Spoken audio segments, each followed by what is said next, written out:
Hey guys, tonight we're stepping into a world that makes your local garbage day look like a spring garden party.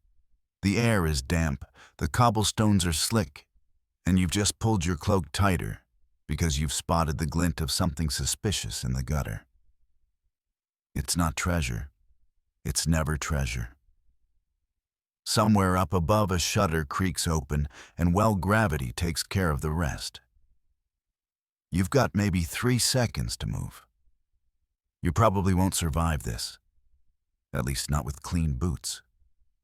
So before you get comfortable, take a moment to like the video and subscribe, but only if you genuinely enjoy what I do here. And hey, I'd love to know where you're listening from tonight, and what time it is in your corner of the world. Now dim the lights, maybe turn on a fan for that soft background hum, and let's ease into tonight's journey together. You push forward along a narrow, shadowed street hem of your tunic, sweeping through puddles whose contents you can't begin to identify. The medieval city is alive, in a way that feels more like an infection than a heartbeat. Busy, loud, and brimming with smells that cling to you.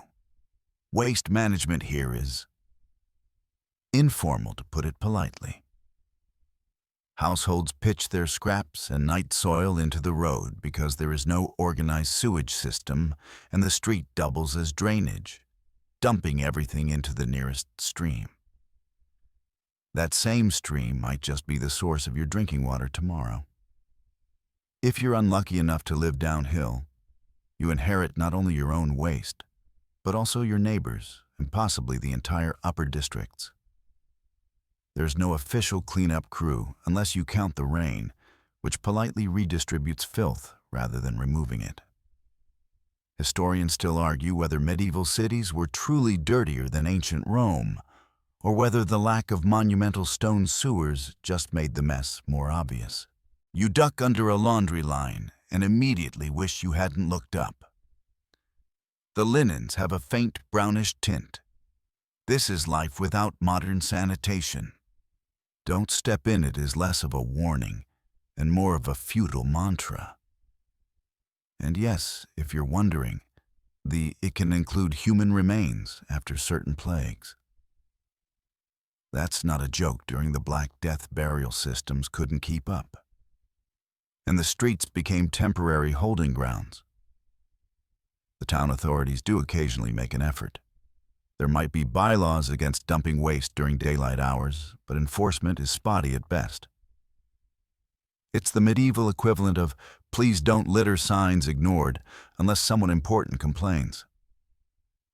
You remember hearing about the so-called gong farmers, the poor souls hired to empty cesspits and haul away night soil under cover of darkness. The pay was decent, but so was the risk of losing consciousness, or worse, from the fumes. Then there's the mud. It isn't just soil. It's a soup of manure from horses, oxen, and pigs. It cakes your boots and leaves a lingering perfume you can't wash out without boiling water, which you're not wasting on laundry when fuel costs so much. Quirky fact: some towns laid down wooden planks to cross the worst parts, but more often, people just wore taller shoes, patents like medieval platform sandals, to keep their feet out of the mess. Of course, every now and then, you hear about some rich merchant paving the road outside his shop to make it more appealing to customers. Imagine walking past a bakery without the smell of fermenting sewage. Revolutionary.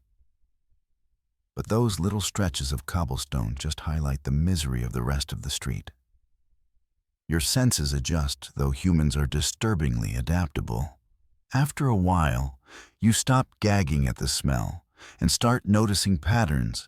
The runoff flows toward the tanner's quarter, where hides soak in vats of urine for processing. The scent there is sharp enough to pickle your nostrils. Somewhere nearby, someone is boiling bones for glue, adding another note to the civic bouquet. The danger isn't just aesthetic. Diseases like dysentery and cholera spread in this environment, even if nobody knows the exact mechanism yet. They might blame miasmas or evil spirits rather than bacteria. But they've made the connection between filth and sickness often enough to know a bad smell is a bad sign. And still the streets run brown after a rain. A boy barrels past barefoot, splashing through the muck with the confidence of someone who's never owned socks. You wince as a droplet lands suspiciously close to your mouth. Somewhere in the shadows, a cat yowls its outline, just visible as it prowls for rats fattened on the waste. You recall a friend warning you not to trip near the fishmonger's stall because the runoff there is slicker than ice. It's tempting to think everyone back then just accepted it, but complaints survive in the records petitions to city councils begging for drainage improvements, fines for tossing refuse in front of certain public buildings. The wealthy might even arrange for private waste collection, though collection often meant simply dumping it beyond the walls where the poorer districts began. And yes, sometimes you're the one doing the dumping, because what's your alternative? Carry a bucket a mile to the river every morning. In winter, not happening. That's the hidden truth. The system is gross, but it's also the only one anyone can afford. Without running water or underground drains, you make do. And making do means the streets are part marketplace, part social hub, and part open sewer.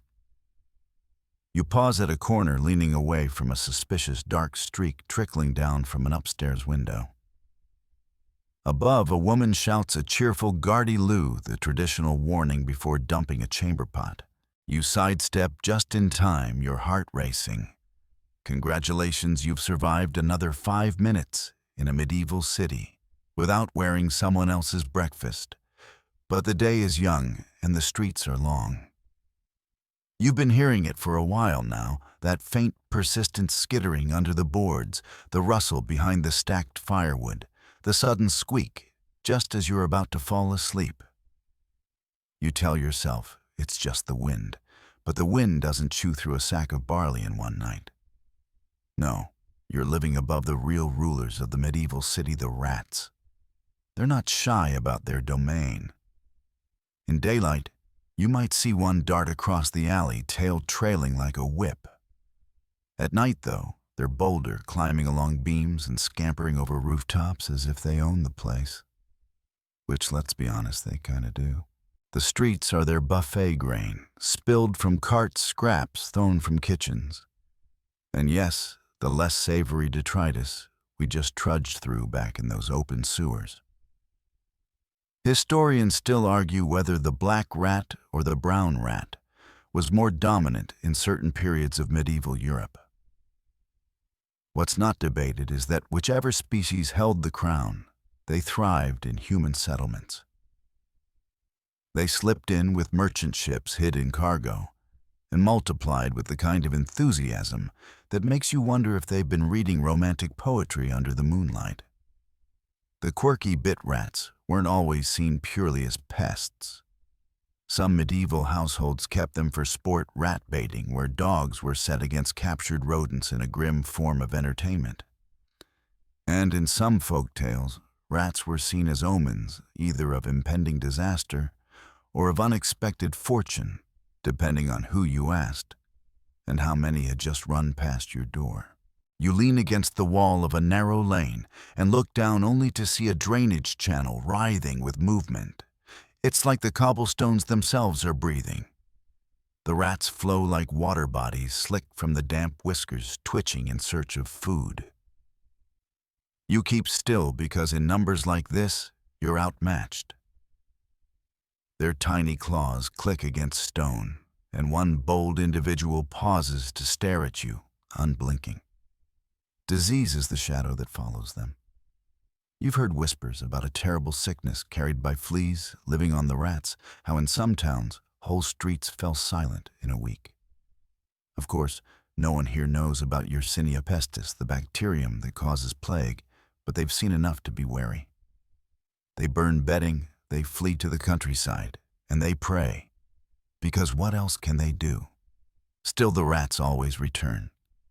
They swim rivers, climb ropes, squeeze through cracks no wider than your thumb. Once, while visiting the granary, You spot a hole gnawed clean through a heavy oak plank. The keeper tells you it happened overnight, as if the wood were no stronger than bread crust. You don't doubt it. Rats' teeth grow continuously, and chewing through obstacles is just part of maintenance for them.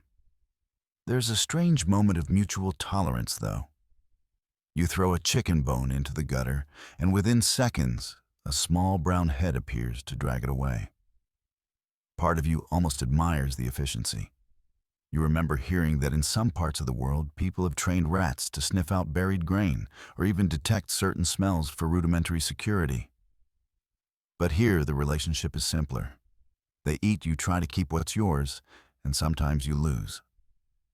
You shuffle down the lane, stepping over what looks like a rat nest. A pile of straw cloth scraps and a few teeth-gnawed leather straps. A sudden squeal makes you freeze, and you catch sight of a rat tugging at something in the shadows. When it emerges, you see it's dragging a half-rotten apple bigger than its head. The determination is impressive in a mildly horrifying way. Now and then, rat populations surge so badly that local authorities take action. This usually means paying a bounty for every tale brought in a medieval gig economy you really don't want to join unless you have gloves, a strong stomach, and no fear of rabies. But the payouts attract desperate folks, and for a few weeks, you might notice fewer furry shapes in the corners. Then the survivors breed again, and the cycle continues. Your neighbor once claimed to have seen the Rat King, a grotesque knot of rats bound together by their tails moving as one heaving, squeaking mass. Historians still argue whether these were real phenomena or just macabre exaggerations, but the idea is enough to keep you awake at night, imagining a many-headed shadow creeping along the rafters. In the evening, as you sit by your tiny fire, you hear them overhead scratching in the loft. You clap your hands sharply, and the noise stops for a moment. Then it starts again closer.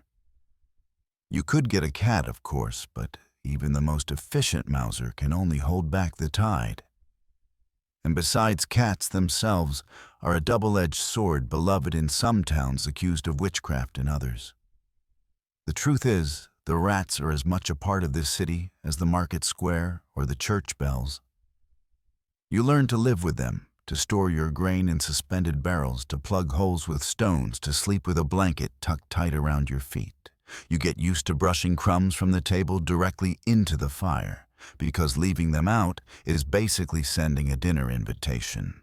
Later that night, you wake to the sound of something knocking over the jug by the hearth. You lie still, eyes wide in the darkness, listening to the soft, deliberate scuffle of claws against wood. You're not alone, not really. In the Middle Ages, you never are. You wake to a dawn that doesn't feel much different from night, except the air seems heavier, thicker somehow. When you open your window shutter, it hits you like a wall.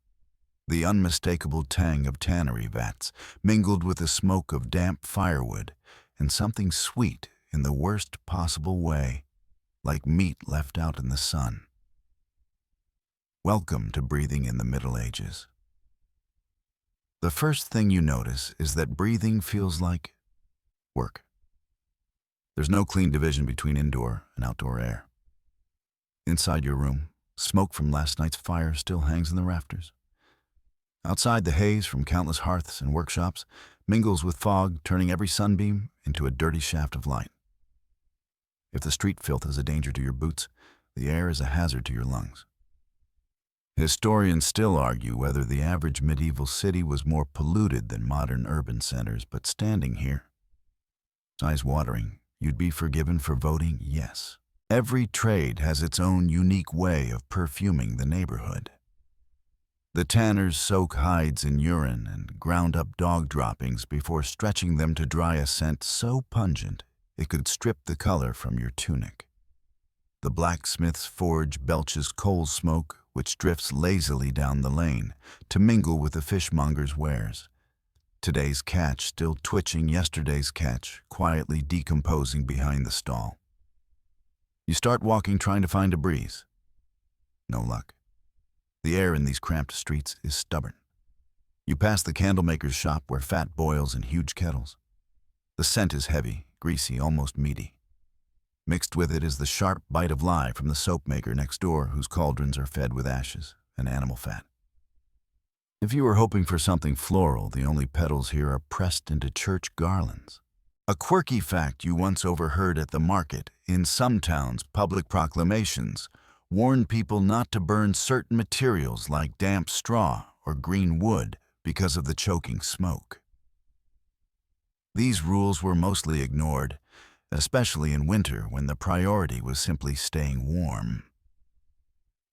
And warmth came at a price. You could tell who'd been tending the fire too closely by the layer of soot on their face, like a permanent half-mask. You turn a corner and nearly collide with a brewer's cart. The barrels give off the sour, yeasty aroma of ale in mid-fermentation, a smell that's oddly comforting until you remember how easily mold can creep into a brew and make people ill. The brewer's boy waves you aside with hands already stained a dark brown from the mash. You're reminded that here, fresh air means something entirely different. The idea of air quality as we know it doesn't exist. People talk about miasmas, bad air, being the cause of sickness, but they lump in everything from fog to the scent of garlic. Historians still debate whether this belief, though misguided, actually helped in some cases by encouraging people to avoid particularly foul-smelling places where disease spread more easily. You can't help but think it's a half-win. It kept you out of the tannery, but didn't exactly explain why your neighbor caught the fever after a windy day in the fields. You duck into a church, hoping for a break. Inside, the air is different, but not clean or heavy with incense beeswax and the faint mildew of stone walls that have absorbed centuries of damp. The chanting echoes against the vaults, and for a moment the sensory overload outside seems distant. But when you step back into the street, it's as if you've walked into a stew. You overhear a peddler complaining that his cloth fades too quickly in the sun. You'd guess it's less the sun, and more the soot that seems to coat every surface, leaving a faint black residue on your fingers whenever you touch a wall. If you leave laundry out to dry, you might as well hang it next to the forge. By the time you bring it in, it smells like you've been camping in the kitchen of a tavern. Your throat starts to itch, and you cough, tasting ash.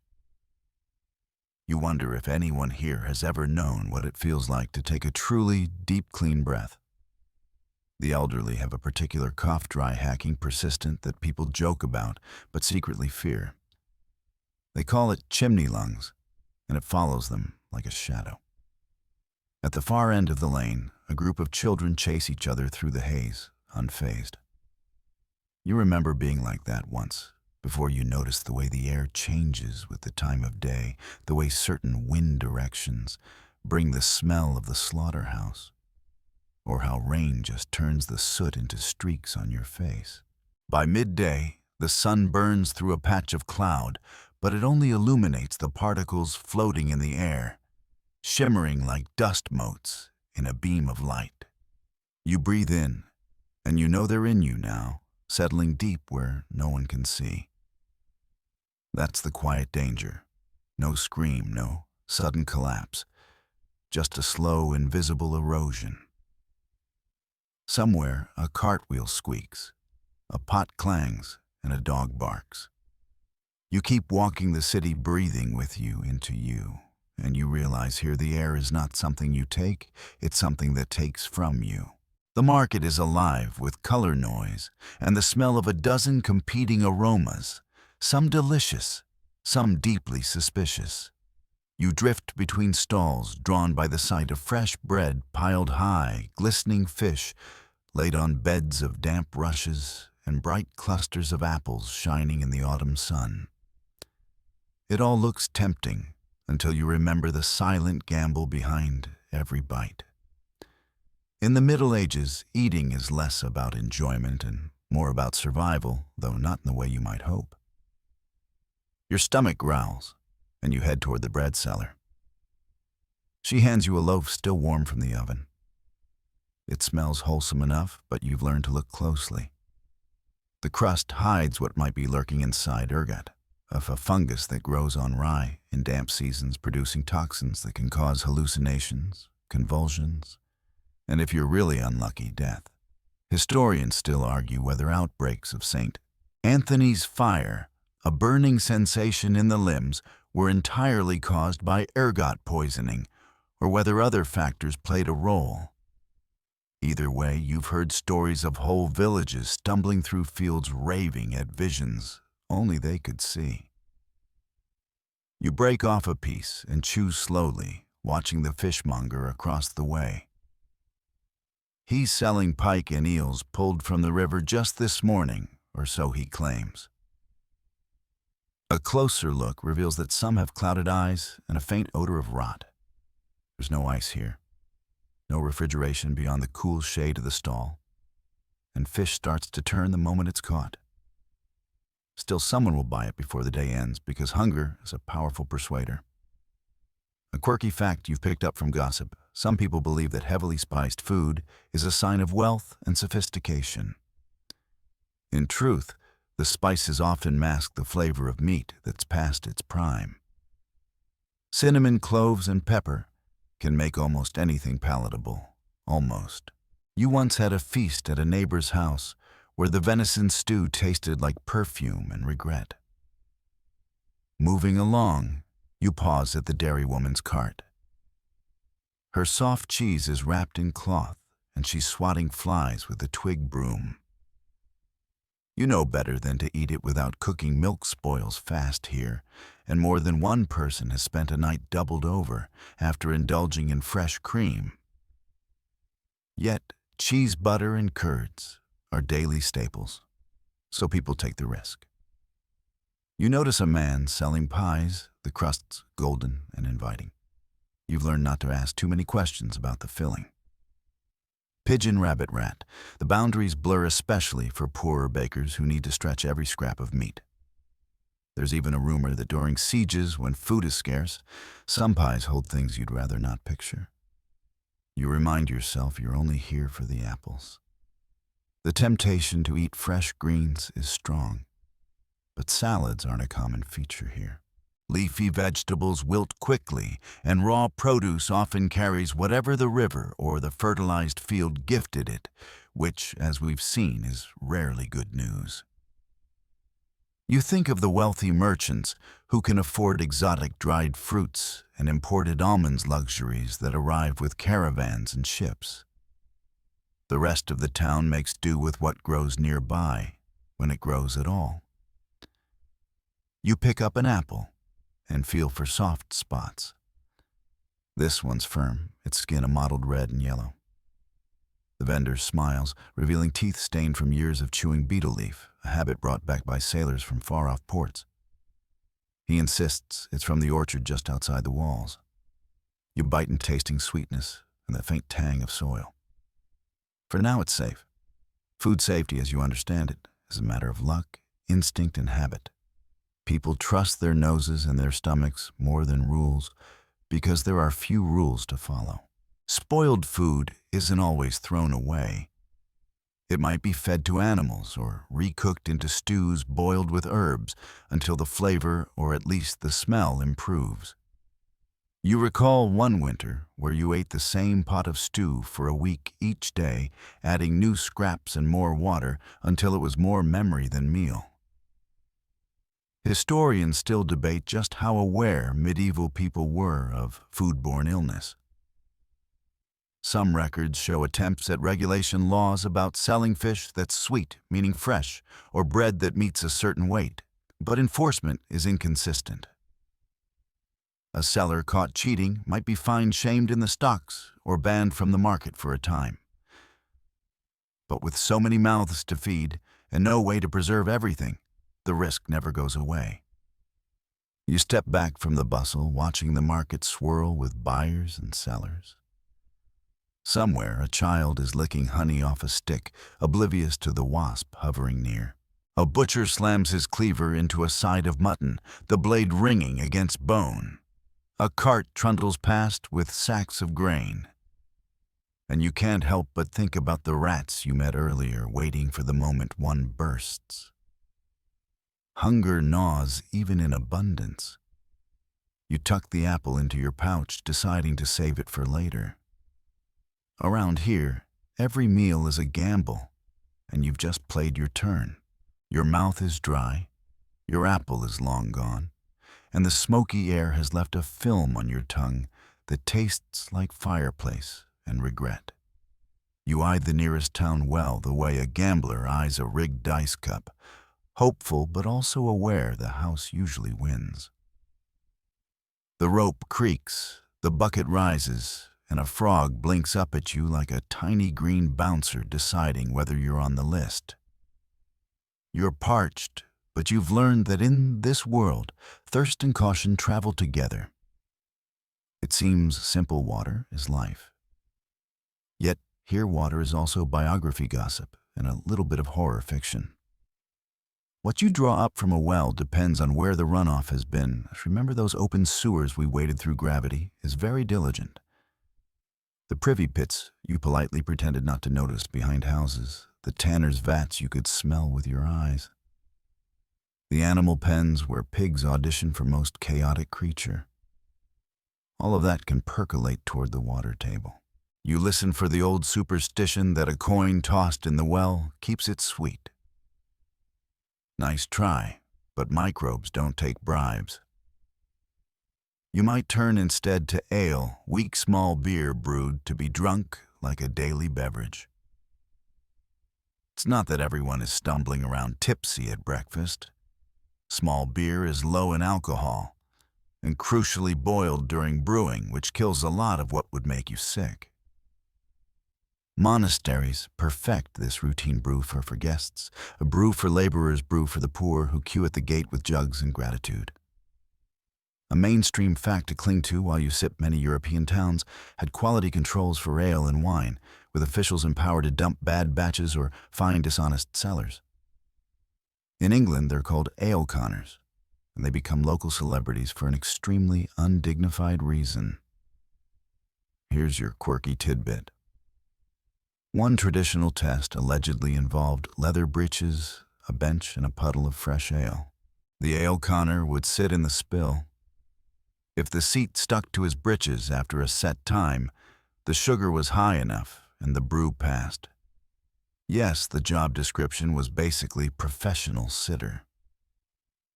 You suddenly feel better about your own career prospects. Still, historians still argue whether medieval people avoided plain water altogether or drank it regularly when it was known to be clean. Say from a cold spring, a fast brook, or a town conduit.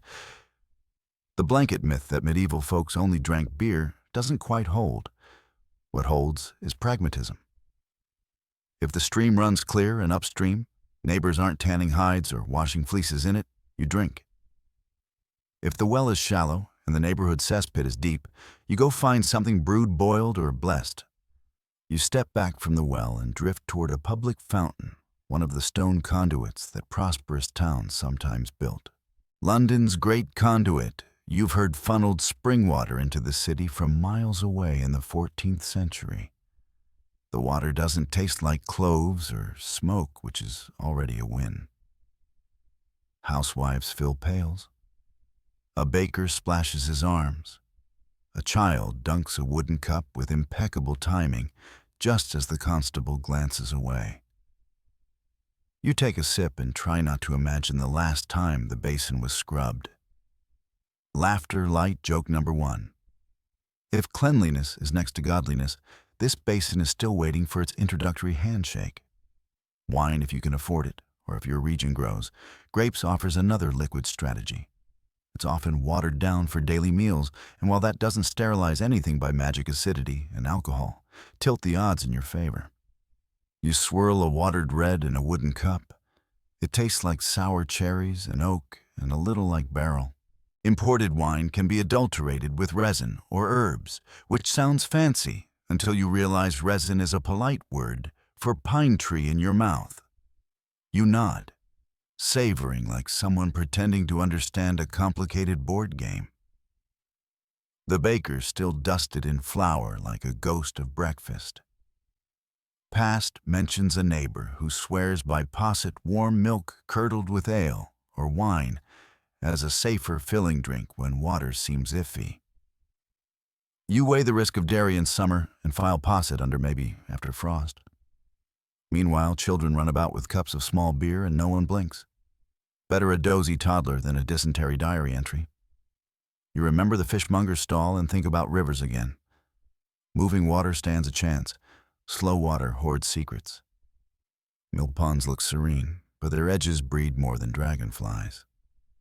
You've already met the rats. Their cousins, the fleas, are not picky about venues. You've also heard country tales of eels kept in moats to clean them nature's wriggly maintenance crew. They do eat debris, yes, but that doesn't mean the moat becomes artisanal mineral water. Light joke number 2. If an eel is your lifeguard, you might want to stay on deck. Sometimes the town itself tries to help. There are bylaws: don't wash hides or bleed animals near the water supply. Don't dump chamber pots within a certain distance of the well. Don't rinse dye vats where people fetch drinking water. You can practically hear the civic clerk sighing as he copies the same rule for the 50th time. Enforcement like the bucket rope phrase under strain. On feast days, when crowds swell and taverns brim, the gutters carry a rainbow of spills from wine to woad toward any unlucky drain. You borrow a cup and try the conduit again. It's better now after a morning rush that flushed the basin. The sip is cold and tastes faintly of iron, which compared to tannery ghost is practically alpine. You're aware that your body keeps a tally. Each safe drink is a reprieve. Each risky one is a question mark placed delicately on tomorrow. There are tricks everyone knows. Let water settle before drinking to drop the sediment. Boil when fuel allows. Add a sprig of rosemary because your grandmother said so. Science will one day nod at the boiling and shrug at the rosemary, but you don't have the luxury of centuries. You have a cup and a decision. Lest you think taverns are foolproof, they're not. A rushed brewer can sour a batch. A greedy tavern keeper can stretch wine with river water, and barrels can harbor yesterday's mold in a way that today's goatish bouquet can't quite conceal. You watch an alewife lift a lid. Steam blooms, and for a moment the room smells like warm bread rather than yesterday's socks. She taps the tun with the confidence of someone who knows her yeast like family. You take a measured swallow. It's clean, grain-sweet, almost gentle. You exhale tension, leaving your shoulders like smoke leaving a chimney. But danger is rarely dramatic here. It's cumulative, ordinary, and carried in buckets. A careless refill after a rainstorm, a cracked wellhead, where vermin slip in a jovial neighbor, topping your cup from a skin that's sloshed around a crowded fair. Each choice is low stakes until it isn't. You think of your earlier ergot bread caution and your late-night rat concert overhead. Add water to the list, a daily roll of the dice with transparent sides. On your way out, you pass the churchyard, where a small spout carries roof runoff into a barrel. Someone has herbalized it. Fennel fronds float like green feathers. You smile despite yourself. People will always dress danger in ritual in rosemary and fennel in leather-breeched quality control. Historians still argue whether those rituals meaningfully reduced illness or simply soothed the nerves. But you, throat no longer dusty, can appreciate a soothing nerve or two. You refill your flask from the tavern, boiled, cooled, and a shade of amber that promises you'll see sunset without the kind of stomach drama that writes its own tragic ballad. Light. Joke number 3. The medieval gut is the original unreliable narrator. When you step back onto the street, the air tastes like smoke again. The frogs resume their blink, and the well waits patient as a cat at a mouse hole. You tighten the stopper, pat your pouch, and walk on hydrated and, as far as you can tell, land still on speaking terms with your intestines. You hear them before you see them. The dull thud of hooves on cobbles, the occasional grunt, and the wet slap of something that definitely isn't mud. Turning the corner, you're met with a sight that would make any modern health inspector faint pigs. Big, bristly, street-savvy pigs trotting along as though they own the place. And, in a way, they do. Medieval livestock don't politely stay behind fences. They roam freely, scavenging through the refuse, like four-legged street cleaners with terrible hygiene. They're here for the scraps dumped from windows, the piles of rotting vegetables by the market stalls, and the mystery goo that collects in the gutters. You quickly learn that these pigs are not the chubby cartoon kind. These are muscular, tusk-wielding opportunists, and they're not afraid to shove a human aside if you stand between them and lunch. Historians still argue whether urban pig-keeping was truly essential for waste disposal, or simply a dangerous habit that persisted because pork was valuable. The practical truth is, a pig can turn garbage into meat faster than you can say midwinter feast, and in a society where every calorie counts, that's a tempting exchange. But there's a cost they bite. You remember the tale of a young prince in France, Philip the Fair's brother, killed in the street by a marauding pig in the late 14th century. It's not just gossip. Records mention such incidents with a grim regularity. In response, some towns passed laws about keeping swine leashed or banning them entirely from certain streets. The quirky twist. In places where the church kept pigs, the animals were sometimes dressed in little bells or collars to show they were holy property, as if a ribbon could soften a charging snout. One particularly bold boar barrels past you now, scattering a group of children playing knucklebones. The kids laugh, which makes you think this happens daily. The animal heads straight for an overturned basket of apples, snuffling and crunching, with the confidence of someone who knows the street is his buffet. You step back just in time to avoid a spray of apple pulp. Light joke number one in medieval towns, even the pigs get to eat al fresco. It's not just pigs, of course. Chickens wander freely, scratching in the dust for grubs. Geese waddle with the entitled air of medieval security guards, honking at anyone who gets too close. Cows, if they're in the city at all, are usually en route to market or tethered in small yards, but in poorer districts, goats are common, nimble, mischievous, and happy to sample your laundry if it's drying too low. The real trouble is that these animals aren't just background scenery. They're potential disease vectors, especially when they live cheek by jowl with humans. You've seen pigs rooting in the same ditches where chamber pots empty and chickens pecking at fish guts in the sun. Flies don't discriminate. They'll land on a pig's back one moment and your bread loaf the next. Historians still debate whether medieval people recognized the link between animal proximity and human illness.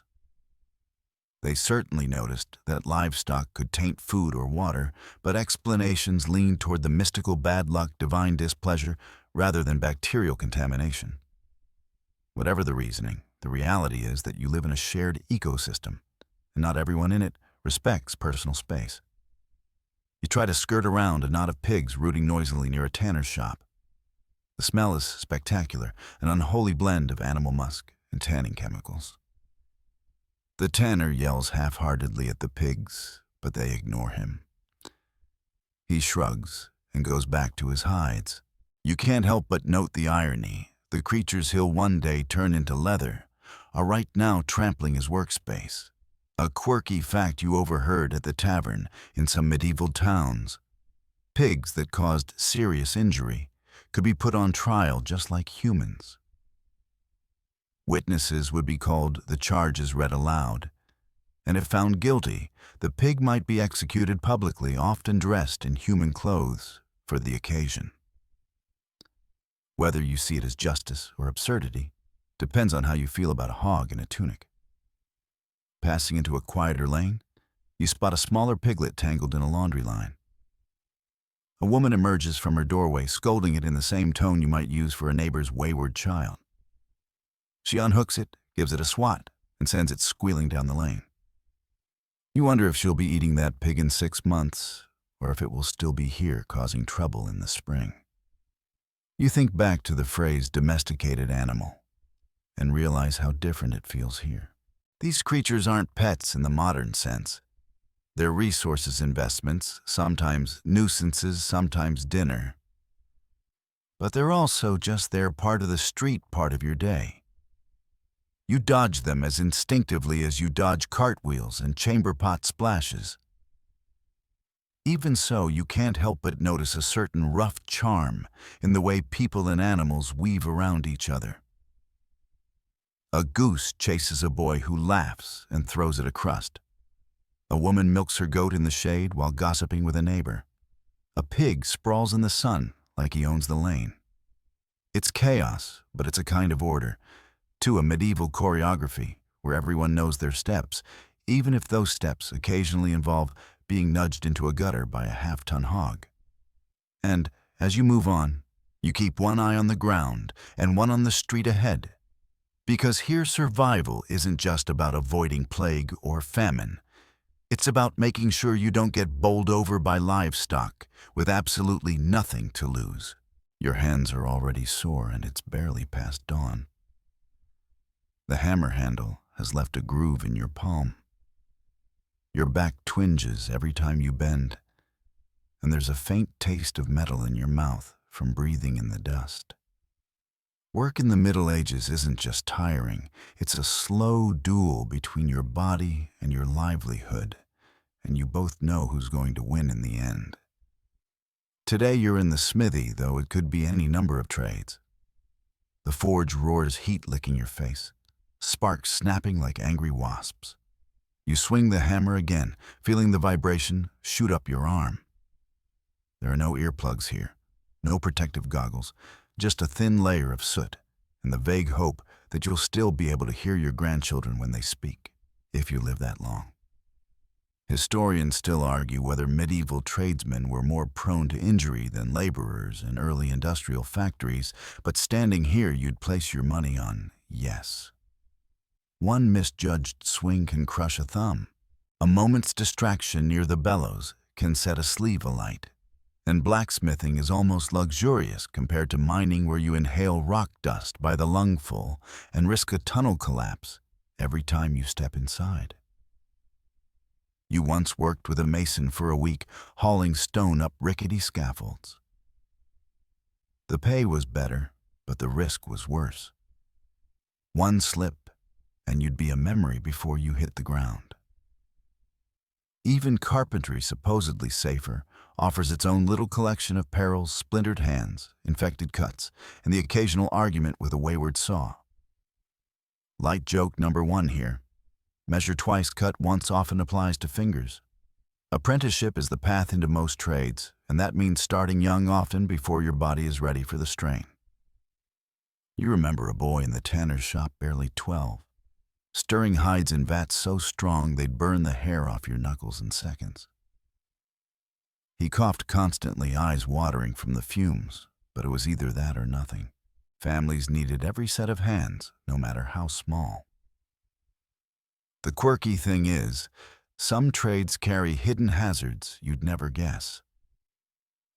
Scribes, for example, seem safe until you spend a decade hunched over parchment in a cold, damp scriptorium, your spine curving like a bow. Candle smoke stains your fingers, and bad ink fumes can give you headaches that last for days. Even professional musicians risk damage. Constant playing of wind instruments can leave cheeks aching and jaws misaligned. Guilds try to look after their members, offering a sense of community, and sometimes even financial aid if you're injured. But there's no workers' compensation, no health insurance, and light duty usually just means sweeping the floor until you can lift a hammer again.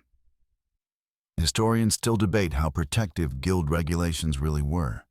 Some see them as early labor rights, others as just a way to control entry and pricing. You just see them as another set of rules you're expected to follow. You pause to wipe sweat from your brow, but your shirt is already soaked. In the weaving shed next door, the air is thick with lint from the looms, and you've heard the weavers cough deep, rattling coughs after years at the shuttle. In the baker's oven room, heat builds until breathing feels like work itself, and burns are as common as bread.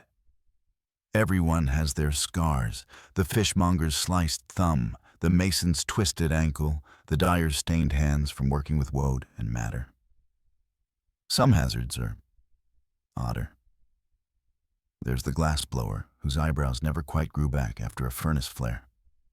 The fullers, wool cleaners who trample cloth in vats of urine to soften it, inhaling fumes that make their eyes sting for hours. And then there are the night watchmen, whose biggest danger might be a club from a drunk on his way home, or frostbite from standing still too long in the winter. Quick joke number 2. The safest job in town might be the storyteller, as long as no one throws anything. You know people who try to dodge the dangers by moving into trade from farm work, thinking it'll be easier. But farming brings its own hazards. Scythe injuries, oxen that don't understand personal space, and the very real risk of starvation if the harvest fails. And unlike city work, there's no rainy day pay, literally. If the weather's wrong, you don't work and you don't eat. A quirky fact you once overheard from a traveling merchant: in some places, workers chewed fennel seeds or rosemary sprigs during the day, claiming it kept their breath fresh and their strength up. You tried it once while hauling timber. The only thing it kept fresh was your regret. Still, work is what gives life shape here. Without it, you have no coin, no bread, no standing in the eyes of the guild or the parish. So you take the burns, the bruises, the aching joints. You bind your own wounds with linen scraps and hope they heal clean. And you keep going, because in the Middle Ages, stopping work isn't retirement. It's usually the first step toward disappearing. As the day draws to a close, you bank the forge, set the tools aside, and stretch your back. The ache will follow you home and into bed, where it will curl up beside you like an unwelcome cat. But tomorrow, when the bell tolls, you'll be back here, because the only thing more dangerous than work is not having any at all. You're not feeling well. A dull throb pulses at your temples. Your stomach twists like a rope under strain, and your skin feels too warm. In the Middle Ages, this is when you start hoping you're just tired, because if it's more than that, your fate might lie in the hands of a doctor whose cure could make you wish you'd stayed sick. The physician arrives with a leather bag and a confident smile. You'd expect a comforting bedside manner. Instead, you get the air of someone about to remodel your plumbing without checking the blueprints. The first thing he does is take your pulse not at your wrist, but by resting his fingers on your forehead and muttering about imbalanced humors. Historians still argue whether humoral theory, blood phlegm, black bile, yellow bile, was ever a reliable diagnostic system. To you, it feels more like a menu of unpleasant options. If your humors are hot and wet, expect to be cooled and dried. If cold and dry, you might be fed wine boiled with herbs. But more often than not, the treatment begins with bloodletting. Out comes the lancet, a gleaming, wicked little blade. The physician explains almost cheerfully that releasing bad blood will restore your health. You're not given much choice. The quirky twist: this isn't just for fevers or infections. Bloodletting is the Swiss Army knife of medieval medicine, prescribed for headaches, toothaches, melancholy, even indigestion. You sit there while he slices a vein in your arm, and your life literally drains into a ceramic bowl. Light joke number 1. Medieval wellness tip: lose a pint, gain peace of mind. If you're lucky, the doctor is well trained and stops before you faint. If you're less lucky, he keeps going until you're pale enough to match the linens. And if he's unavailable, you might find yourself in the hands of a barber surgeon, someone who cuts hair in the morning, amputates toes in the afternoon, and maybe pulls a tooth before dinner. The red and white barber pole you know today? It's a stylized nod to blood and bandages. Comforting, isn't it? Your fever isn't breaking, so the physician tries another favorite leeches. A jar of them sits on his table, writhing in dark water. He plucks one out with bare fingers and places it on your skin. You feel the wet, cold press, then the faint tug as it starts to feed. They'll drop off when full, he says, which is both a promise and a warning. You try not to think about what's happening beneath their glossy bodies. For skin infections or rashes, there's mercury ointment. Yes, that mercury. It's rubbed in with the belief that it purifies and drives out disease. You've heard stories of people losing teeth hair or their wits after repeated use. But in the absence of alternatives, you let the doctor smear on the cool metallic paste, telling yourself the stinging means it's working. Historians still debate whether medieval practitioners were genuinely harmful or simply limited by the science of their time. After all, some remedies did help herbal poultices to reduce swelling, honey to clean wounds, vinegar washes to discourage infection. The trouble is, those sit right alongside cures like powdered unicorn horn, actually ground animal bone, or drinking a potion made from ground-up gemstones. A quirky fact you once overheard: some physicians believed you could diagnose a patient by tasting their urine. They'd hold up the flask to the light, swirl it, sniff, and then yes, sip. Supposedly, the flavor revealed the imbalance of humors or the presence of certain illnesses. You try not to imagine the taste chart they were working from. By now, you're woozy, not entirely sure whether it's the illness or the treatment. The doctor leaves you with instructions to rest, drink warm broth, and avoid windy places, which he assures you can let bad air in through your ears. You lie back, staring at the rafters, listening to the faint drip of your blood into the bowl on the table. Quick joke number 2. At least he didn't suggest trepanning drilling a hole in your skull to release evil spirits. That's next week's adventure. Even so, there's a kind of trust here. You may suspect half of these remedies are nonsense, but you also know people who survived because of them. The herbalist down the lane saved your neighbor's child with a rosemary infusion for a cough. The midwife has poultices that ease fevers. Not all healers wear fine robes or quote Galen in Latin. Some work from trial error and the quiet passing of knowledge through generations. You drift in and out of sleep, vaguely aware of someone replacing the leeches and wiping your brow with a damp cloth. The night passes slowly, marked by the faint creak of the house and the occasional cough from the street outside. When morning comes, you're weaker, but strangely clearer-headed. Whether it's the bloodletting the herbs or sheer luck, you feel a fraction better. The doctor returns, collects his fee, and reminds you to avoid excesses of thought and meat. You nod, knowing full well you'll be back at work tomorrow. And as he leaves, you can't shake the sense that medieval medicine is like tossing dice. Sometimes you win, sometimes you lose, and sometimes the dice are leeches. It starts with the faint, almost comforting scent of wood smoke drifting down the lane. But in the Middle Ages, that smell can turn from cozy to catastrophic in minutes. You're used to living cheek by jowl with neighbors, your walls thin enough to hear their arguments and their chickens. What you try not to think about is that those same walls are timber and wattle packed with straw-dried reeds or whatever filler the builder could scavenge. One wrong spark, and the whole street could vanish before the church bells finished tolling. You remember the time a candle tipped over in the cooper's workshop. Someone shouted, but by then the shavings on the floor had caught. Within minutes, the air was thick with black smoke, and flames leapt from wall to wall like they'd been training for this all their lives. People threw buckets from the well, but the water hissed and vanished before touching the core of the blaze. When the wind shifted, sparks rained down on the next row of houses, and you realized the fire didn't need your permission to move. Historians still argue whether medieval towns were more vulnerable to fire than later cities, but what's certain is that prevention was almost non-existent by modern standards. Chimneys were rare and often badly built. Open hearths burned all day.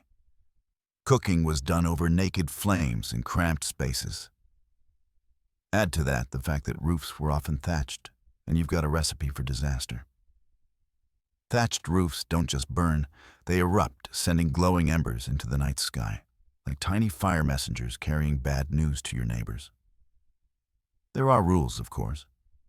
Many towns ban thatch within their walls or require chimneys in new houses, but enforcement is uneven. You've seen inspectors walk right past a thatched tavern because the owner's cousin sits on the town council. Quirky fact, in some places, it was the law to keep a bucket of water or sand by your door, though no one pretends that will stop a wind-driven blaze. You pass the baker's shop and glance at his massive oven. It's one of the safer cooking setups in town, stone-built and communal, often serving several families. But it's also a potential source of trouble. If the embers aren't banked properly, they can smolder for hours before flaring up. More than one town ordinance begins with "after the great fire of" and ends with "so now the baker must." Quick joke number 1. Medieval urban planning tip: if your town is made entirely of kindling, maybe don't light candles near the curtains. Fires aren't just started by negligence. Torches fall in street brawls, lamp oil gets spilled during feasts, and sometimes arson is deliberate. Either as revenge or as a way to clear space for rebuilding. You've heard of entire districts being set alight during riots, the smoke mixing with the cries of people trying to salvage what they can. The firefighting brigade here is less a trained unit and more whoever's close enough to grab a bucket. The church bells ring an alarm, and neighbors form lines to pass water from the nearest well. In winter, those buckets freeze in your hands. In summer, you're drenched in sweat before the second trip. There's no guarantee your effort will save your home. The best you can hope for is to stop the spread before it eats the next street. Historians still debate whether fire insurance in its earliest forms existed before the 17th century, but in your world, there's no payout if your house burns. You start again if you can. For some, that means camping in the ruins until a few new walls go up. For others, it means leaving town entirely. You recall one fire that started at night in the Thatcher's own house. The flames moved so fast that by the time people woke, half the block was gone. The lucky ones escaped barefoot into the frost, clutching whatever they could grab: a cloak, a bread loaf, a family relic. The unlucky?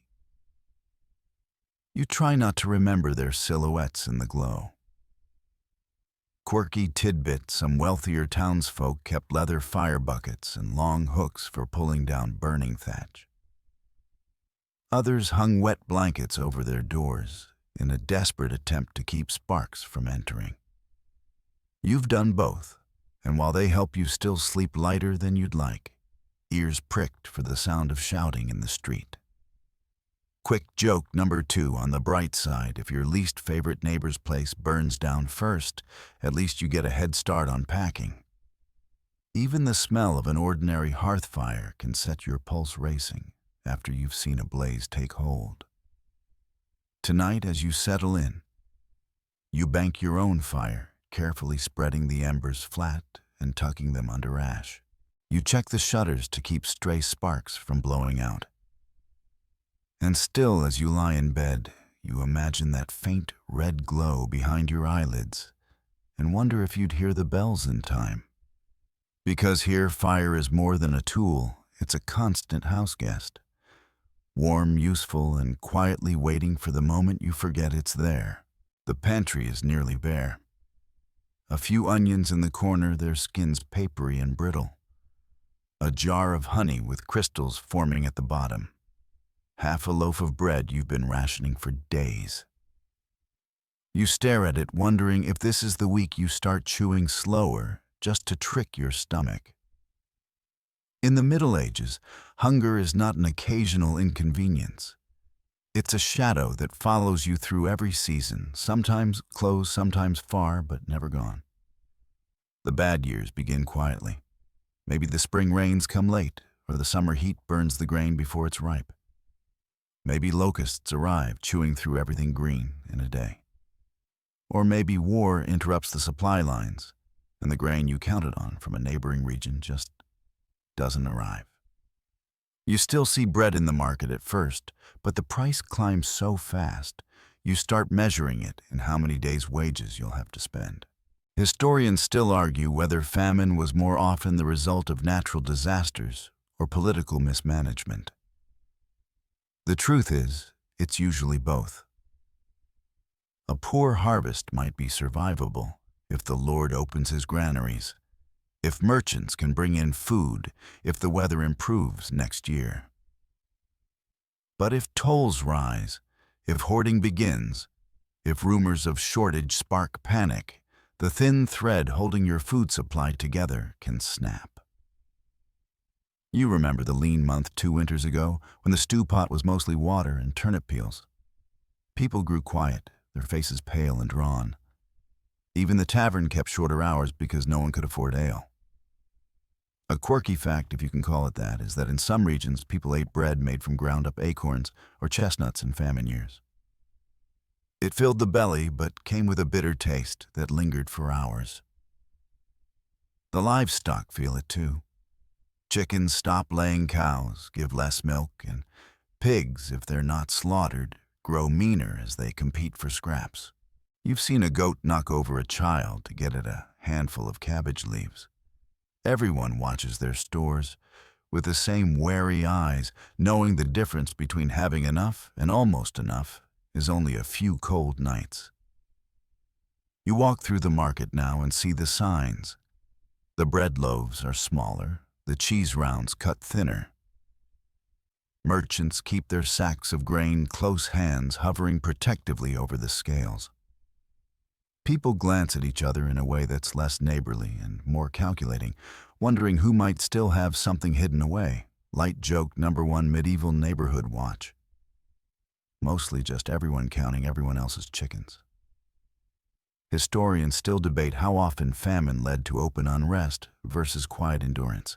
You've seen both. In some years, crowds gathered to shout outside the town hall demanding grain be sold at a just price.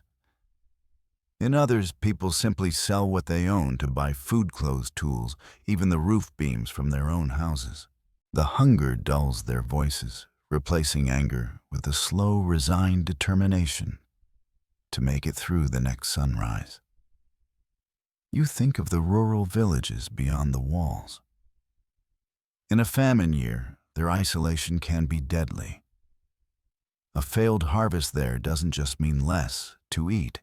It means no surplus to trade for tools, cloth, or salt. People forage for edible roots, mushrooms, and wild greens, sometimes picking the wrong ones in desperation.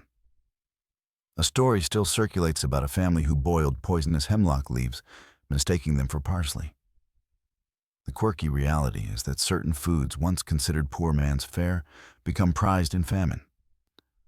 Barley bread, usually shunned by the wealthy in favor of fine wheat, suddenly becomes acceptable at every table.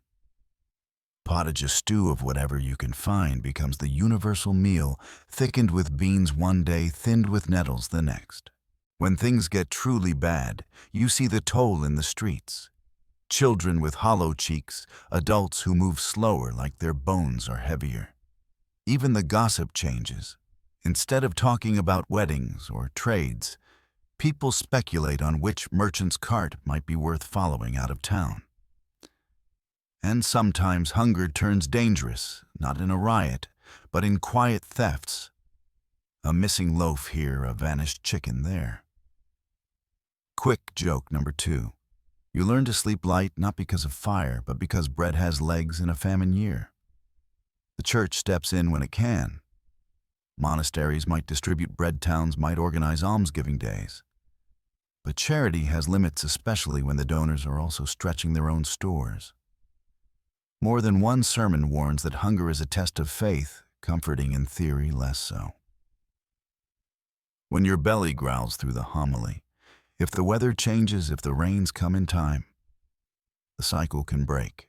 The fields green up, grain swells in the ear, and markets fill again. But even in those good years, you don't forget. You dry extra beans, you hide a pot of honey in the rafters, you think twice before selling grain after harvest. As you head home, you glance at your pantry again. Still a few onions, still that honey. You close the door gently as though the sound might scare the food away. You've survived so far, but you know the truth in the Middle Ages. You don't eat today because you're lucky. You eat today because for now, nothing has gone wrong. The shouting reaches you before you even see the crowd. You turn down a narrow lane and find half the town gathered in the square, pressing in around a makeshift platform. Someone's being judged today, and here in the Middle Ages, that can mean anything from a fine to a public beating or worse. Justice here is swift, loud, and not always interested in accuracy. You push closer, careful to keep your hands on your pouch. The accused stands at the center, a thin man with his wrists bound. He looks more bewildered than guilty. A bailiff reads the charge as theft of a loaf from a baker's stall. The baker swears he saw it. The accused swears he didn't. There's no evidence in the modern sense, no careful weighing of proof, no impartial jury. Often the word of a respected townsman outweighs any defense you can muster. Historians still argue whether medieval law was truly harsher than in later centuries, or just more public. Certainly, it's visible justice here. Is theater meant to deter as much as to decide? Punishments range from fines and shaming to mutilation or execution, depending on the crime and the mood of the crowd. Stocks and pillories are common. You've seen people stand in them for hours, enduring not just humiliation, but rotten vegetables and the occasional stone from onlookers. There's a quirky side to it too, trial by ordeal. In some places, a suspect might be made to carry a red-hot iron, a set number of paces, or plunge their hand into boiling water. If the wound healed cleanly in a few days, God had judged them innocent. If not well, the outcome was obvious. You can't help but think of it as justice by infection rate. The crowd shifts, making room for the constable, who announces the sentence, a day in the pillory. The man's protests are swallowed by the noise as he's dragged to the wooden frame. You watch as his head and hands are locked in place, the heavy wood resting on his shoulders. Children gather with pebbles, older men with jeers, a few women with pity in their eyes. Light joke number 1, medieval community theater had a very limited script. You've heard of worse outcomes. For serious theft, hands could be cut off. For treason, hanging, drawing, and quartering, though thankfully rare, was on the table. Even petty disputes can spiral. You recall the time a tavern fight ended, with one man accusing the other of heresy, just to escalate things. That drew the attention of the church courts, which operate under their own rules entirely. Historians still debate whether those ecclesiastical courts were more lenient or simply different. They dealt with moral crimes, adultery, blasphemy, sorcery, and punishments often involved penance, pilgrimages, or fines. But cross the wrong priest, and you might find yourself barefoot on a long walk to a distant shrine, praying you make it back before your roof caves in. The line between criminal and victim is hazy. Wrong place, wrong time, and you could be swept up in an accusation. A brawl in the market, if you're holding the knife when the constable arrives. Even if you were defending yourself, you're in trouble. If your neighbor's shed burns down, and you'd argued about fence lines last week, prepare to explain yourself in front of the whole parish. A quirky tidbit: in some towns, animals could be put on trial too. Pigs, goats, even rats accused of damaging crops. The formality of it all was astonishing. Charges read, defense-appointed, verdict pronounced. You've never attended one yourself, but you've seen the illustrated records, tiny drawings of solemn-faced pigs standing before a robed judge. Today's pillory scene is relatively tame. A few eggs fly, someone smears mud on the accused's tunic, and the bailiff occasionally shoos away people trying to slip him water. By evening, the man will be released, shoulders aching, dignity gone, and probably hungrier than when he allegedly stole that loaf. Quick joke number 2. You'd almost prefer the fine, at least coins don't smell when they hit you. You head home, passing the stocks where 2 young men sit with their ankles locked in place. They grin sheepishly at you. You've heard they were caught gambling during Sunday service. The punishment is light compared to what might happen in a less forgiving mood. What stays with you is how fragile fairness feels here. Laws exist, but so does favoritism, grudges, and the simple weight of reputation. A respected guild member might talk their way out of a charge. A stranger could be found guilty just for looking unfamiliar. The lesson is clear. Stay visible enough to be known, but not so visible. You attract notice for the wrong reasons. As you turn the last corner to your street, you hear the faint echo of laughter from the square. For some, justice is entertainment. For others, it's a reminder. In the Middle Ages, law is less about the letter and more about the mood. And the mood can change with the crowd. You wake scratching. Not an absent-minded little scratch, but a frantic, nails-digging, sleep-ruining itch that makes you wonder if your skin has declared war on you overnight. You throw back the blanket, and there it is. Your first enemy of the day, darting for cover, a flea fat with someone's blood. Might be yours, might be yesterday's neighbor. It doesn't matter. In the Middle Ages, parasites aren't a rare nuisance. They're your constant companions. Your bed is a prime example. The straw mattress, once fresh, now sagging, has become a bustling suburb for fleas and lice. The sheets, if you can call them that, get washed maybe twice a season. You can shake them out, beat them with a stick, even hang them in the wind. But the reprieve lasts only until the next infested cloak brushes past you. Historians still argue whether most medieval people were resigned to this or actively fought it. Either way, the fight wasn't going well. Lice are the more intimate sort. They live on you, not just near you. They cling to the seams of your clothes, work their way into your hair, and set up camp. A quirky fact: some people kept a knit comb handy at all times, passing it through hair daily as casually as we'd check our phone screens. You've seen friends sit in the market chatting and combing, flicking their findings into the fire like it's just another part of the morning routine. Then there are the intestinal hitchhiker's worms. You won't see them most days, but you'll feel them: the cramps, the constant hunger, the strange weight loss even when food is scarce. Raw vegetables, undercooked meat, contaminated water, they're all invitations. The local cure: a dose of herbs strong enough to make your mouth numb, or in more enthusiastic cases, a purge so aggressive, you'll swear off eating for days. Quick joke number 1. Medieval detox plans guaranteed to make you lighter, just not in the way you want. Your clothes don't help. Wool is warm, yes, but its dense weave and infrequent washing make it a cozy apartment block for mites. Linen is cooler, but still rarely washed thoroughly in winter. And in a world without sealed walls or windows, vermin have free rein. You've seen rats groom themselves under a table, while their fleas hop to nearby boots. Historians still debate the role fleas played in spreading the Black Death, whether it was mostly rat fleas, human fleas, or some combination. Either way, the connection between parasites and sickness isn't a mystery to you.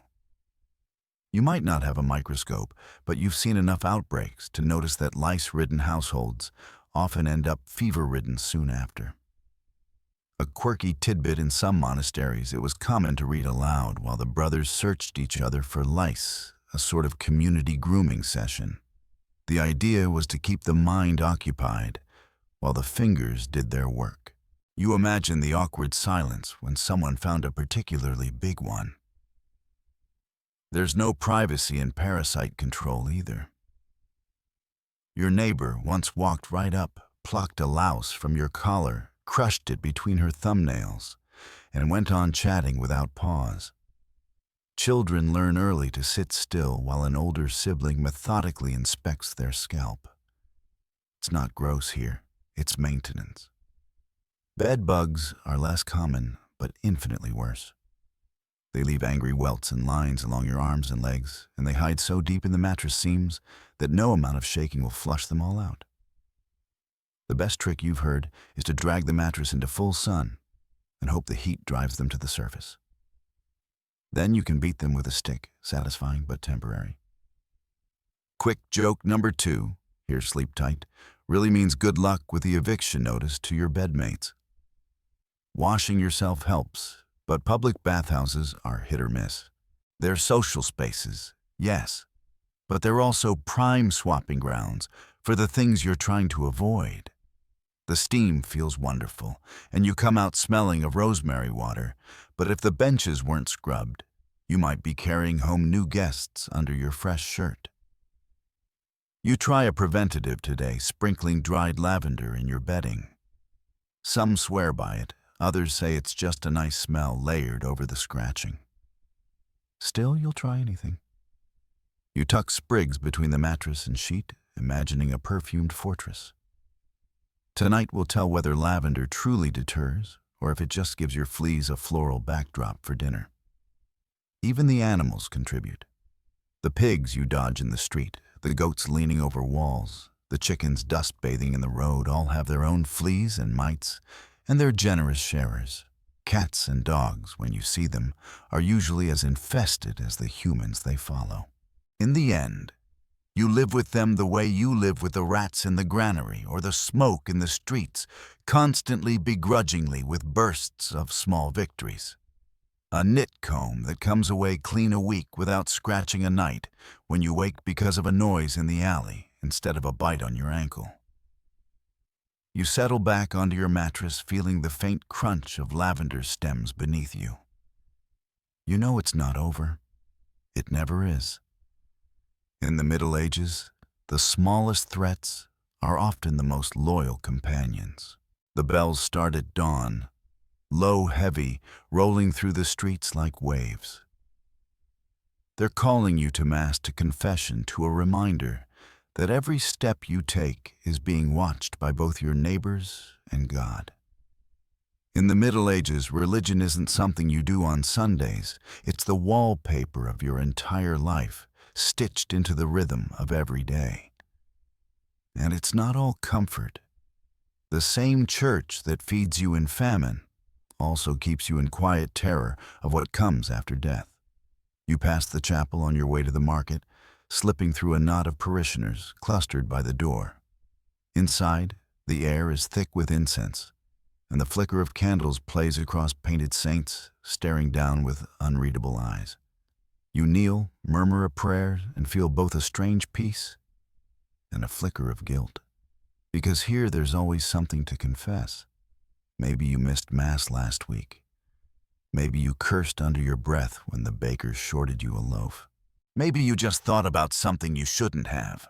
Historians still argue whether medieval people were genuinely more pious than later generations, or simply had fewer ways to escape the church's influence. Either way, it's everywhere in the calendar of feast days, in the laws about when you can eat meat, in the requirement to pay tithes. 10% of your harvest, your fish, your earnings, it all goes to the church. You grumble, but you also know the church runs the only hospital in town, the only school, and sometimes the only charity during hard winters. A quirky fact: bells aren't just for calling to worship, They're rung to ward off storms, scare away evil spirits, or mark the hour when you can break your Lenten fast. You've even seen them rung during an eclipse, as if the noise could scare the moon into returning the sun. The sermons are not subtle. Today's homily is about the certainty of hell for liars, thieves, and the unrepentant, and the descriptions are vivid enough to make you shift uncomfortably on the pew. You can practically feel the heat of the flames licking at your ankles. The priest talks about demons that wait by your bedside, ready to snatch your soul if you die without confession. Light joke number 1. Medieval bedtime stories sleep well. And if you don't hope you confessed first, religion shapes more than your fears. It shapes your choices. You don't schedule a wedding during Lent. You don't slaughter a pig on a saint's feast day unless you want a fine and a public scolding. You plan your planting around rogation days when the parish processes through the fields blessing the crops. And you know that certain illnesses, madness, seizures, sudden fevers might lead someone to call for an exorcism instead of a doctor. Historians still debate whether the church's grip was purely spiritual or also deeply political. In your town, the line is blurred. The priest sits in on council meetings. Disputes over land can end up in ecclesiastical courts. A whispered accusation of heresy can ruin your life faster than an unpaid debt. A quirky tidbit you learned from a traveling friar: in some parishes, people paid for sin-eaters to consume bread and ale over the body of the dead, symbolically taking on the deceased's sins. The church didn't officially approve, but the practice lingered in pockets for centuries. You try not to imagine the taste of bread at such a table. Fear and comfort come hand in hand.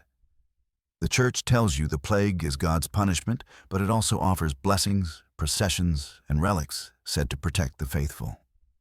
You've queued to touch a saint's bone, kissed the glass over a fragment of the true cross, dropped a coin in the poor box, hoping it will weigh on the right side of your eternal ledger. Quick joke number 2. Medieval self-improvement plan. Pray more, sin less, and maybe donate a chicken, just to be safe. The bells ring again in the afternoon, this time for a funeral. You pause as the procession passes the coffin draped in black, the mourners chanting. Death feels closer here, not hidden away. And the church is there at the threshold, ready to guide the soul or to remind you that yours will take this same path one day. As evening falls, you walk past the church again. The doors are closed now, the square empty, but the bells hang silent and watchful in their tower. You can't escape them, and maybe you don't want to. In a world of so many threats, you can't see disease, famine, rats, parasites. This is the one power that offers both explanation and hope. Even if that hope comes with a sermon about the fire you're trying to avoid. You pull your cloak tighter, the memory of incense still in your nose, the echo of bells in your ears. You know they'll sound again at dawn, calling you back not just to worship, but to the reminder that life here is as much about preparing for the next world as surviving this one. The first sign isn't the trumpet or the drum, it's the silence. The market stalls close early, shutters slam, and you notice people walking faster, heads down. A whisper drifts down the lane. Soldiers are coming. Not the town watch, not the local lord's men, but strangers in armor with banners you don't recognize. In the Middle Ages, war doesn't have to find you on the battlefield. It can march right through your front door. By the time you reach the square, the first column is already there. Mud-smeared boots, dented helmets, eyes scanning the streets with the casual hunger of men looking for food coin or trouble. They're not here for a pitched battle. They're here to take what they need. And need is an elastic word.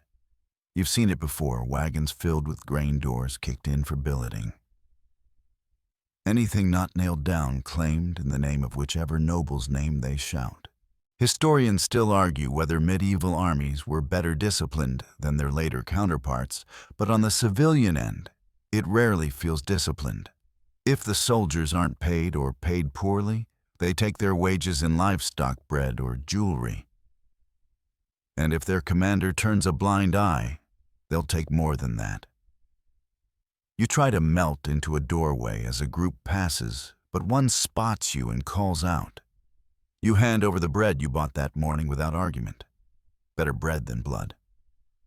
There's a quick exchange, a grin, a muttered joke in a language you half understand, and they move on. You exhale, your heart hammering. The quirky truth is that war often hits hardest in the in-between places. A full siege is brutal, yes, but at least you see it coming. The real misery comes from raiding parties.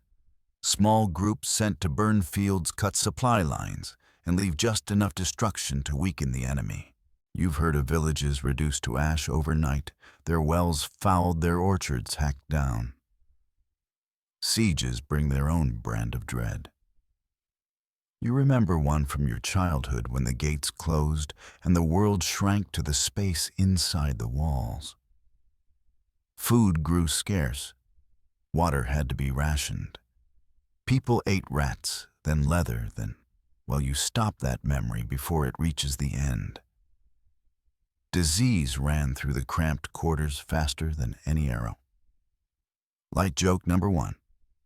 In a siege, you pray for boredom. Excitement is usually fatal. Historians still debate whether scorched earth tactics were used deliberately or simply as a side effect of poor logistics. You've seen the results. Charred barns, grain stores tipped into rivers, millstones smashed, so no one can grind flour. Even if the fighting moves on the land, stays wounded for years. Sometimes the danger comes from your own side. Soldiers billeted in your home might protect you from outsiders, but they also eat your food, crowd your space, and occasionally borrow your belongings indefinitely. You learn to hide valuables in creative places inside grain bins, under loose floorboards, even buried in the privy pit if you're desperate. A quirky fact you once heard from a traveling mason: some towns built fake doors or winding alley dead ends to confuse invaders. You've walked those crooked lanes yourself, feeling the subtle turn meant to mislead a stranger into thinking they've reached the wall when they're still in the heart of the district. The worst is when the war outlasts your patience. One season becomes 2. Raiding becomes routine. Soldiers become part of the scenery. You find yourself judging them not by whether they're here, but by how bad they are compared to the last lot. That's when you know the war has settled in, like bad weather. Quick joke number 2. You can tell a long war is ending when the soldiers start asking where they can rent rooms instead of just taking them. Night falls, and you hear the sound of a distant horn. The gate watch is doubled. The streets are emptier than usual. You check your own door's latch twice, then push a bench against it for good measure. You sleep lightly, ears tuned for the creak of boots on cobblestone. War doesn't need to kill you outright to ruin your life. It can strip the fields empty, the pantry, take the best mule, and leave you the lame one. It can make you flinch at every unfamiliar banner, every stranger's accent, every sound that might be marching feet. When the soldiers finally move on, it's not celebration you feel, but a wary relief. You know they'll be back, if not this army, then another, waving a different flag and making the same promises. In the Middle Ages, war is less an event and more a tide. It rises, it falls, and it always comes again. You're sitting in the tavern when the news comes, quiet, almost casual. The cooper's apprentice leans across the table and murmurs, "The fever's back." You feel the air shift like the moment before a storm breaks. In the Middle Ages, death is never far away, but sometimes it moves closer, knocking on every door in the street until the whole town listens. It doesn't take long before you see it. A neighbor's shutters stay closed for days. The baker's wife stops appearing at the stall. The priest walks more slowly, stopping at too many houses with a small flask of holy water. People cough in the market, and you start noticing who's no longer coughing at all. Historians still argue whether medieval people were numb to death or simply learned to live beside it. The truth feels more complicated. You never stop fearing it, but you stop being surprised. Life here is threaded with reminders: the cemetery behind the church, the tolling of bells for the dead, the black cloth draped over a doorway. The plagues are the worst illness that spreads so fast you can't even flee. You remember the last time the Black Death came through, how carts rolled down the lanes piled high, how the air smelled sweet and rotten at the same time.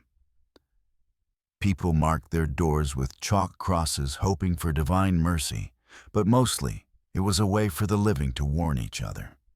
There are quieter deaths too: childbirth that goes wrong, a wound from work that festers, a winter fever that takes the old and the young without discrimination.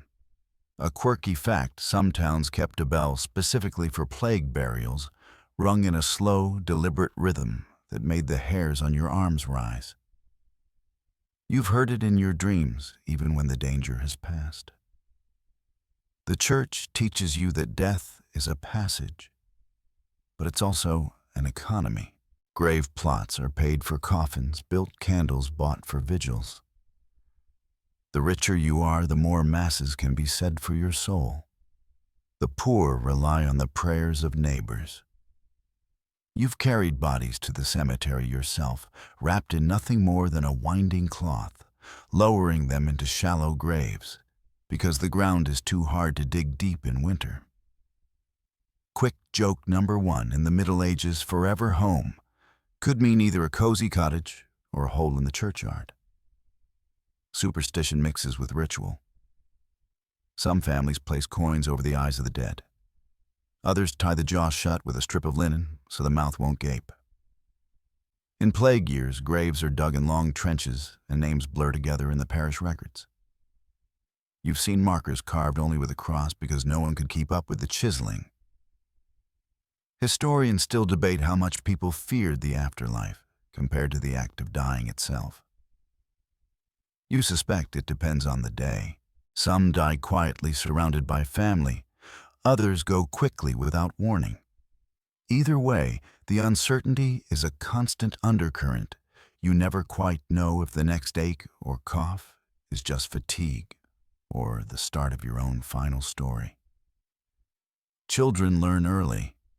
They play in the churchyard, hop over gravestones, make up games about ghosts. You've seen them dare each other to touch the stone of the witch buried at the edge, far from the others. Death doesn't scare them until it takes someone they know, and then it changes the shape of their world forever. You go home that night and find yourself lighting an extra candle. Not for anyone in particular, but just in case. You think about the old saying, memento mori, remember that you will die. It's not morbid here. It's simply a fact, like knowing winter will be cold. Quick joke number 2. In the Middle Ages, a bucket list is mostly just make it to next spring. When you finally lie down, you pull the blanket tight and listen to the muffled sounds of the street. Somewhere a bell tolls. You don't know if it's for a stranger or a friend, and in truth, you don't want to ask. Because here you measure safety not in how far away death is, but in how quietly it passes your door. And now, as we step back from the flickering candles and the echoing bells, the noise of the medieval street begins to fade. The cobbles are damp with evening mist, the air softer now, carrying only the faint sense of wood smoke and bread cooling on some distant hearth. Somewhere a shutter swings lazily in the breeze, and the last of the daylight slips into the cracks between rooftops. You let your shoulders loosen the weight of the day sliding away. The streets you've walked, muddy, noisy, crowded, are quiet now, almost gentle. The pigs have found their sleeping spots, the markets are shuttered, and even the watchmen seem to speak more softly under the dim lantern glow. The dangers we've passed together, disease, hunger, fire, and fear, are still there, but they're resting too, just for tonight. And in this moment, you can imagine what it might feel like to live here without flinching at every sound. To simply exist in the hum of a town settling into sleep. The church bells are silent for now. You can almost hear the soft rustle of straw beds as families settle in murmuring prayers, the words blending into a low, steady rhythm. Somewhere a cat curls at the edge of a warm hearth tail, flicking once before it goes still. Breathe in slowly. The air is cool against your skin. Breathe out, letting the faint tension at the base of your neck drift away. The fire in your own hearth has burned down to embers, casting a glow that barely reaches the far wall. You pull the blanket close and close your eyes, letting the imagined warmth and quiet carry you a little further into calm. The city sleeps. And so, perhaps, should you.